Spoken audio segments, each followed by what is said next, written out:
Hi guys, कैसे हैं आप लोग। और आज मैं आपके लिए एक नई वीडियो लाया हूँ स्पंज की, जो पीपी स्पंज होता है प्री फिल्टर का। आज मैं वो स्पंज लेके आया हूँ। 5 माइक्रोन में फ्लोनिक्स का स्पंज है मेरे पास।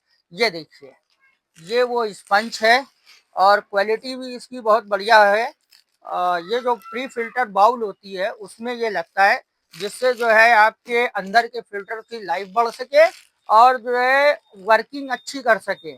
जैसे 1 साल अगर चलने हैं अंदर के फिल्टर, तो ये उसकी लाइफ बढ़ा देगा, यानी धूल मिट्टी और गर्दन जो है ये बाहर ही रोक लेगा, ताकि अंदर के फिल्टरों को में जो है डस्ट ना जाने पाए और वो वर्किंग अच्छी कर सकें। ये देखिए, ये फिल्टर मेरे पास आ चुका है 5 माइक्रोन में, और इसका प्राइस भी जो है बहुत ही बेस्ट होने वाला है। और इसको लेने के लिए आपको आना पड़ेगा डालीगंज क्रॉसिंग नियर रैन बसेरा, लखनऊ। Okay, thank you.